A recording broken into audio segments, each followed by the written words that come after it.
প্রথম চিন্তা আসলো যে একটা সংস্কার দরকার আমাদের, কারণ যে কারণে এই সমস্ত ঘটনা ঘটেছে, এই যে ফেসিবাদী সরকার চলতে পেরেছে, 16 বছর ধরে চলতে পেরেছে, আমরা কিছুই করতে পারিনি। তিনটা নির্বাচন হয়ে গেল, ভোটারের কোনো দেখা নাই। এই যে অসংখ্য রকমের দুর্নীতি এবং ব্যর্থতা, মিসরুল ইত্যাদি, সেখান থেকে আমরা কীভাবে টেনে বের করে আনবো। টেনে বের করে আনতে গেলে নিয়মগুলো, প্রাতিষ্ঠানিক সংস্কারগুলো করতে হবে।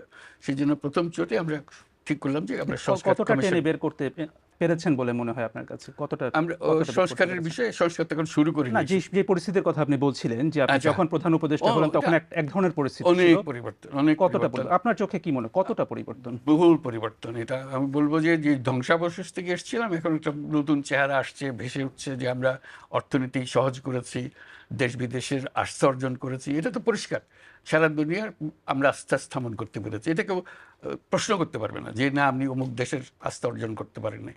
যে দেশে বলুন, তারা আমাদের উপর আস্থা স্থাপন করেছে, শুধু আস্থা স্থাপন করেছে না, বিপুলভাবে করেছে। তারা বলছে আমরা অতীতে যা করি না তার চাইতে বেশি করবো, কারণ যেহেতু আমরা দেখছি যে এটা সুন্দরভাবে সরকার চলছে, সেই জন্যই তারা করছে। ঠিক আছে, এটা একটা তো বড় প্রমাণ। এটা যখনই আপনি দেশের সারিগুলো দেখবেন, প্রত্যেকটা দেশ নিজে এসে বলেছে আমরা তোমাদেরকে সমর্থন করছি, তোমাদের যা দরকার আমরা দেব। অবিশ্বাস্য রকমের সহায়তা দিয়েছে তারা।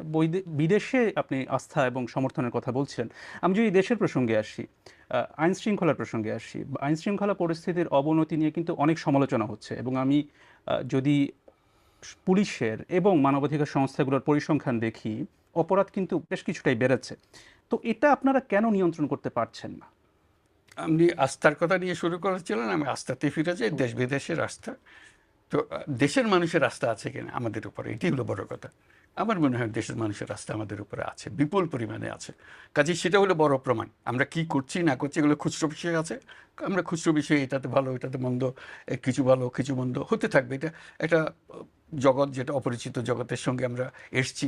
আমরা কোনো এক্সপার্ট এসে এখানে বসি নাই, আমরা এসছি যার জগৎ থেকে এসছি, নিজের মতো করে চেষ্টা করছি কিভাবে করতে পারি। তার মধ্যে ভুলভ্রান্তি হতে পারে, কিছু ভালো করেছে, কিছু ভালো করতে পারিনি, এটা হতে পারে, এটা আমি অস্বীকার করছি না। মানে ভালো হয়নি কোনটা আপনার চোখে? কোনোটাই ভালো হয়নি সেই অর্থে। যত ইচ্ছা আমাদের ইচ্ছা তো অনেক, আমরা রাতারাতি দেশ পরিবর্তন করতে চাই, সেটা তো আমরা পারিনি, সময় লাগবে। সেটার জন্য আমরা চেয়েছিলাম যে এখনই আমরা ডায়ালগটা শুরু করব, সংলাপটা শুরু করব, এটাও পারিনি। সংলাপ শুরু হতে হতেও দেরি হয়ে যাচ্ছে। এগুলো আর কি, যেহেতু সময় মতো আমরা করতে চেয়েছি, ওই সময় মতো পাইনি। আমরা অনেকগুলো সংস্কার কমিশন করেছি, আমাদেরকে 90 দিনের মধ্যে তাদের কমিশনের রিপোর্ট দেওয়ার কথা, তারা দিতে পারে নাই। আমি তাদেরকে অভিযোগ করছি না, কারণ বিশাল একটা কাজ। আর একটু সময় চেয়েছে, 1 মাস সময় চেয়েছে, আরও 2 মাস সময় চেয়েছে, কাজে ওইটুকু একটু পিছিয়ে গেছে। এগুলো আর কি, এগুলো কাজ করতে গেলে যা হয়। সংস্কারের কথা বলছিলাম, আমি যদি আইন শৃঙ্খলার বিষয়ে ফিরে আসি, পরিস্থিতি যে অবনতিটা হয়েছে, অনেকে বলছেন যে তারা নানা রকম ভয়ে আছেন, আতঙ্কে আছেন, যেহেতু অপরাধ তারা দেখছেন যে বেড়েছে, রাস্তাঘাটে অপরাধ বেড়েছে। এটা আপনারা কেন নিয়ন্ত্রণ করতে পারছেন না? অবনতিটা কোন পয়েন্ট থেকে হয়েছে এটা বলতে হবে তো আমাকে। আপনি বলছেন অবনতি হয়েছে, কোন রেফারেন্স পয়েন্ট থেকে অবনতি হয়েছে, সেটা না দিলে তো আমরা বুঝতে পারবো না। আমি যদি সাম্প্রতিক পরিসংখ্যানের কথা বলি, যে গত বছর এই সময় থেকে অপরাধের পরিমাণ রাস্তাঘাটে, যেমন আমি তো হিসাব নিচ্ছি, কোনো অপরাধের পরিমাণ মোটেই বাড়েনি, আমি যদি আগের মতোই হয়েছে। আমি যদি একটা পরিসংখ্যান আপনাকে দিই, গত 6 মাসে বিচার হবে না, সমস্ত কিছু নিয়ে আসতে হবে। মানে গত 6 মাসে ডাকাতির সংখ্যা 50% বেড়েছে। এটা হচ্ছে পুলিশের পরিসংখ্যান অনুযায়ী, সেটা আমি বলছি। মানে হয়তো পরিসংখ্যান বিভিন্ন হতে পারে, কিন্তু এটা আছে এবং হচ্ছে, সেটা আমরা দেখতে পাচ্ছি। তো এটা মানে নিয়ন্ত্রণের ক্ষেত্রে সমস্যাটা কোথায় করছি আমরা? সমস্যা আপনিও জানেন, আমিও জানি। প্রথম দিকে সমস্যা ছিল যে পুলিশ বাহিনী যাকে দিয়ে আমরা কাজ করাচ্ছিলাম, তারা ভয়ে রাস্তায় নামছিল না, কারণ 2 দিন আগে তারা এদেরকে গুলি করেছে। কাজে মানুষ দেখলেই সে ভয় পায়। কাজে তাকে ঠিক করতে করতে আমাদের কয়েক মাস চলে গেছে। এখন মোটামুটি ঠিক হয়ে গেছে, আবার নিয়ম শৃঙ্খলার দিকে আমরা রওনা হয়েছি, কাজ করতে থাকবো। আরেকটা বিষয় নিয়ে অনেক আলোচনা হয়েছে, সেটা হচ্ছে যেটাকে মব বা দলবদ্ধ বিশৃঙ্খলা বলা হচ্ছে, এবং সম্প্রতি দেখা গেছে যে এই বিষয়টা, যেমন গণপিটুনির একটা বিষয় দেখা গেছে। কিছুদিন আগের কথা যদি বলি, বেশ কিছু ধানমন্ডি 32 সহ বেশ সারা দেশে অনেক ভবনে ভাঙচুর হয়েছে, কিন্তু দেখা গেছে দীর্ঘ সময় ধরে চলেছে, যেখানে কিনা সরকারের বা আইন শৃঙ্খলা বাহিনী তেমন ভূমিকা দেখা যায়নি। কেন তখন ঠিক ওভাবে ভূমিকা দেখা গেল না? আপনি পরে একটা বন্ধ করার জন্য আহ্বান জানিয়েছেন, কিন্তু আইন শৃঙ্খলা রক্ষাকারী বাহিনী কেন সেখানে তখন কার্যকর ভূমিকা পালন করেনি? সময় নিচ্ছে, তারা প্রস্তুত হয়নি, যা তাদের মানসিকতার থেকে এখনো মুক্ত হতে পারে নাই, এটা একটা জিনিস হতে পারে। আরেকটা হলো যে তারা আমরা তাদেরকে বলেছি যে কোনো পুলিশ স্টেশনে তারা যে কোনো রিপোর্ট করতে পারে, গিয়ে আইনের আশ্রয় নিতে পারে, এবং সেটাকে আমরা সহজ করেছি। এখন বলছি তোমরা ইন্টারনেটে দিয়ে দিতে পারো, এটা অনলাইন কেস করতে পারে, যাতে মামলা করতে গিয়ে হয়রানি হয়। বরাবরই বাংলাদেশের যে ঐতিহ্য, পুলিশ থানাতে গেলে যে সমস্ত হয়রানি হয়, সেটা থেকে বাঁচার জন্য এখন অনলাইন করেন। সেই অনলাইনের ব্যবস্থা যা যা আমাদের মনে হয়েছে যে মানুষকে সহজ করা যাবে, তথ্য আদান প্রদানের সহজ করা যাবে, এবং মামলা করা সহজ করা যাবে ইত্যাদি। মানে অনলাইনে তারা করতে পারছেন, যে সেটা আপনারা সহজ করেছেন, কিন্তু আসল কাজটা তো পুলিশকে করতে হবে। আপনি যেটা বলছেন পুলিশ সেই পর্যায়ে যেতে পারেনি, তারা নিজেরা আস্থা পাচ্ছে না বা তারা সেইভাবে সক্রিয় হচ্ছে না। মানে 7 মাস পরও, মানে প্রায় 7 মাস হয়ে গেছে, এখনো তারা সেই আস্থার সংকটটাকে দূর করা গেল এখনো না সম্ভব কেন? হয়নি, আমরা চেষ্টা করছি, অনেক ইমপ্রুভ হয়েছে কিন্তু সমাধান হয়নি। দায়িত্ব গ্রহণের প্রসঙ্গে একটু আসি। আপনি যখন দায়িত্ব গ্রহণ করেছিলেন তার আগে যে আলোচনা হয়েছে সেখানে 3টি পক্ষকে সক্রিয় দেখা গিয়েছিল। একটি হচ্ছে সেই গণ অভ্যুত্থানে নেতৃত্ব দেওয়া ছাত্ররা, রাজনৈতিক দলগুলো, এবং তৃতীয় হচ্ছে সেনাবাহিনী। এই 3 পক্ষের সবাই আপনাকে একটা সর্বাত্মক সহযোগিতা দেওয়ার কথা বলেছিলেন তখন। রাজনৈতিক দলগুলোর সাথে তখন আপনাদের অন্তর্বর্তী সরকারের যে সম্পর্কটা ছিল, এখনো কি সেটা আছে নাকি এখন সেই অবস্থান নেই? আমার তো কোনো অবস্থানের পরিবর্তন হয়েছে বলে মনে হয় না। কেউ আমাকে অসমর্থন করছে এরকম তো কোনো খবর আমি পাইনি এখনো। সবাই সমর্থন করছে, সবাই চাচ্ছে যে সুন্দরভাবে দেশ চলুক, তাদের মধ্যে ঐক্য আছে, সবার মধ্যে ঐক্য আছে। রাজনৈতিক বক্তব্যের মধ্যে অনেক তফাৎ আছে, কিন্তু তার মানে এই নয় তার ঐক্যের মধ্যে ফাটল ধরেছে, এরকম কোনো ঘটনা ঘটেনি। বিএনপির যে ভারপ্রাপ্ত চেয়ারপারসন তারেক রহমান একটি বক্তব্যে বলেছেন যে অন্তর্বর্তী সরকারের নিরপেক্ষতা নিয়ে জনমনে সংশয় তৈরি হয়েছে। জনমনে ওনার মনে সন্দেহ হয়েছে কিনা এটা হলো কথা। কেন, মানে তাদের মনে কেন সন্দেহ তৈরি সে হয়েছে? হয়নি তো, সে কথাই বলছি। আমরা যখন বসি কেউ তো বলে নাই যে আপনার সন্দেহ হচ্ছে, সব বলছে আমরা আপনাদের সঙ্গে আছি। মানে আপনাদের সামনে ভিন্ন কথা বলছে কিন্তু বক্তব্যে ভিন্ন, মানে ভিন্ন কথা বলছে, তাই কি ভিন্ন হচ্ছে? বলছে কিনা সেটা আপনারা বুঝেন, কিন্তু আমাদের সঙ্গে যে সমস্ত আমাদের সম্পর্কের কোনো ঘাটতি হয় নাই। ছাত্রদের প্রসঙ্গে, ছাত্ররা একটা রাজনৈতিক দল এরই মধ্যে করে ফেলেছে। সে বিষয়ে কয়েকটি রাজনৈতিক দল, বিশেষ করে বিএনপির পক্ষ থেকে বলা হয়েছে যে, একটা অভিযোগ করা হয়েছে সরকার এখানে তাদেরকে সহায়তা করছে। সরকার কি সহায়তা করছে তাদেরকে বা না, করেছে? সরকার কোনো সহায়তা করে না। 3জন ছাত্র প্রতিনিধি ছিল সরকারের ভেতরে, যিনি রাজনীতি মনস্থির করেছেন তিনি সরকার থেকে ইস্তফা দিয়ে চলে গেছেন। উনি প্রাইভেট সিটিজেন হিসেবে রাজনীতি করবেন, এর কার বাধা দেওয়ার কি আছে? সেনাবাহিনী থেকে কি আপনি সহযোগিতা পাচ্ছেন? সর্বোত্তমভাবে, একদম প্রথম থেকে যা ছিল এখনো তাই? অ্যাবসলিউটলি। আপনি নিশ্চয়ই জানেন যে সম্প্রতি সেনাপ্রধান একটি বক্তব্য দিয়েছেন যেখানে তিনি বলেছেন যে অনেক বিষয়ে তিনি এবং আপনি একমত। তার মধ্যে তার একটি বক্তব্য ছিল যে সবাই একসাথে কাজ না করতে পারলে বাংলাদেশের স্বাধীনতা এবং সার্বভৌমত্ব হুমকির মুখে পড়বে বা এটা বিপন্ন হতে পারে। আপনি কি এই বক্তব্যের সাথে একমত? এটা ওনার বক্তব্য, উনি বলবেন। এটা আমার ওনাকে এন্ডোর্স করা না করার বিষয় না এটা। যেহেতু তিনি বলছেন যে অনেক বিষয়ে কথা হয়, আপনি অনেক বিষয়ে একমত, অথবা এই যে স্বাধীনতা সার্বভৌমত্ব বিপন্ন হওয়ার কোনো সম্ভাবনা কি আছে কিনা, সরকার প্রধান হিসেবে আপনি কি এটা তো বলেন? সব সময় থাকে। একটা পলাতক দল দেশ ছেড়ে চলে গেছে, তাদের নেতৃত্ব চলে গেছে, তারা সর্বাত্মক চেষ্টা করছে এটাকে আনসেটল করার জন্য। এটা তো সবসময় থ্রেট আছে, প্রতিক্ষণই আছে, প্রতি জায়গাতেই আছে, কাজে এটা তো সবসময় থাকবে। মানে হুমকিটা কি আপনি বলছেন আওয়ামী লীগ থেকে, ক্ষমতাচ্যুত আওয়ামী লীগ থেকে? অবশ্যই, এটা তো অবভিয়াস। তারা মাঝে মাঝে ঘোষণা করছে, বক্তৃতা দিচ্ছে, অ্যাড্রেস করছে, আমরা সবাই শুনছি, মানুষ উত্তেজিত হচ্ছে। আপনি এখন যেটা বললেন যে তাদের দিক থেকে নানা রকম কর্মকাণ্ড আছে, হুমকিটা কোথায় এই মুহূর্তে?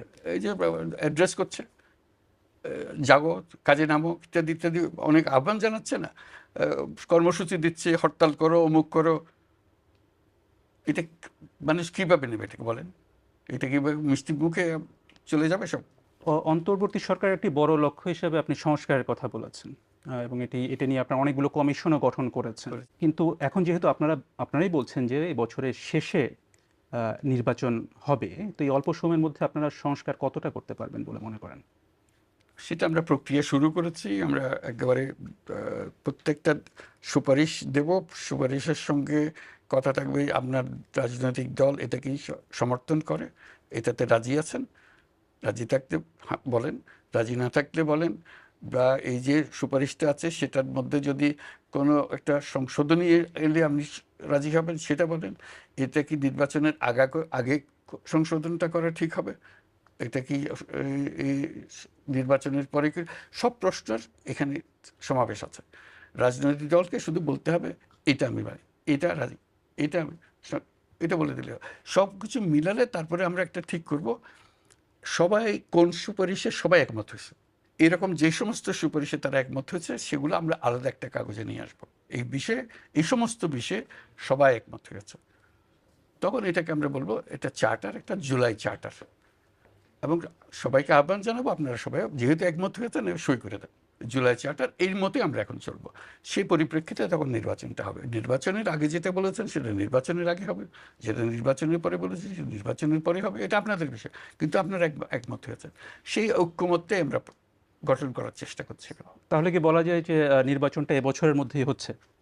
আমরা তো সেটা ঘোষণা করে দিয়েছি, আবার নতুন করে আর বলার তো কিছু নাই। সর্বশেষ যখন আপনার সাথে কথা হচ্ছিল তখন আপনি একটা বিষয় বলেছিলেন যে এই যে আপনার উপরে যে মামলা, হয়রানি, এসব কারণে আপনি ব্যক্তিগত জীবনে নানাভাবে প্রভাবিত হচ্ছেন। এখন এই যে এই 6 মাস প্রধান উপদেষ্টা হিসেবে থাকার পর আপনার ব্যক্তিগত জীবন কিভাবে প্রভাবিত হয়েছে? আমি তো এখন সে ব্যক্তিগত জীবন থেকে বিচ্যুত হয়ে গেছি। এখন তো আমার জীবন অন্য রকমের, এই বদ্ধ করে কাজ করার মতো জীবন। আমার দিকে ওদিকে কাজ করার সুযোগ নেই।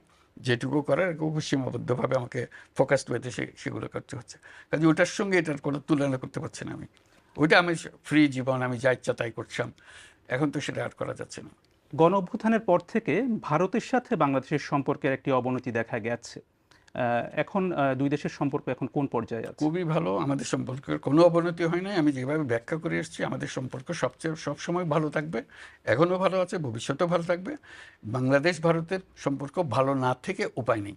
আমাদের সম্পর্ক এত ঘনিষ্ঠ, আমাদের পরস্পরের উপর নির্ভরশীলতা এত বেশি, এবং আমাদের ঐতিহাসিকভাবে, রাজনৈতিকভাবে, আমাদের অর্থনৈতিকভাবে আমাদের সম্পর্ক এত ক্লোজ সম্পর্ক, সেটার থেকে আমরা বিচ্যুত হতে পারবো না।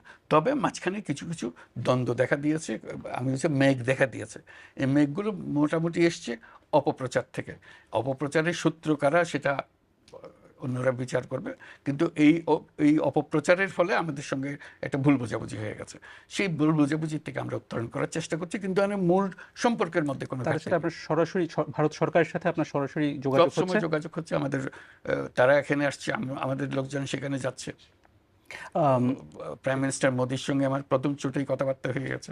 ইলন মাস্কের সাথে সম্প্রতি আপনার একটা কথা হয়েছে এবং তাকে আপনি বাংলাদেশে আমন্ত্রণও জানিয়েছেন। এটা কি যুক্তরাষ্ট্রের নতুন প্রশাসনের সাথে একটা সম্পর্ক তৈরির চেষ্টা এটা নাকি? মূলত ছিল স্টারলিংক নিয়ে, একটা ব্যবসায়িক একটা সম্পর্কের বিষয় ছিল। সে বিষয়ে আমরা আলাপ করছি যে স্টারলিংকের কানেকশনটা আমরা নিতে চাই। আওয়ামী লীগের রাজনীতি নিয়ে রাজনৈতিক দলগুলোর মধ্যে মতভেদ দেখা গেছে, বিভিন্নজন বিভিন্ন কথা বলছেন। এটা নিয়ে আপনার অবস্থানটা কি? ওই যে ঐক্যমত, আমরা বরাবরই ফিরে যাচ্ছি ঐক্যমতে। সবাই মিলে যা ঠিক করবে আমরা তাই করব। মানে এই বিষয়ে আপনার সরাসরি আমার কোনো অবস্থান নেই যে সরাসরি অবস্থান, আওয়ামী লীগ কি নিষিদ্ধ হবে অথবা রাজনীতি করবে কিনা, নির্বাচনে অংশ নেবে কিনা, এটা নিয়ে? আমি অত ডিটেলসে যাচ্ছি না। আমার বরাবরের পজিশন যেটা, সেটা হলো যে আমরা সবাই এই দেশের নাগরিক, আমাদের এই দেশের উপরে সমান অধিকার, আমরা সব ভাই ভাই, আমাদেরকে এই দেশেই বাঁচতে হবে, এ দেশকেই বড় করতে হবে।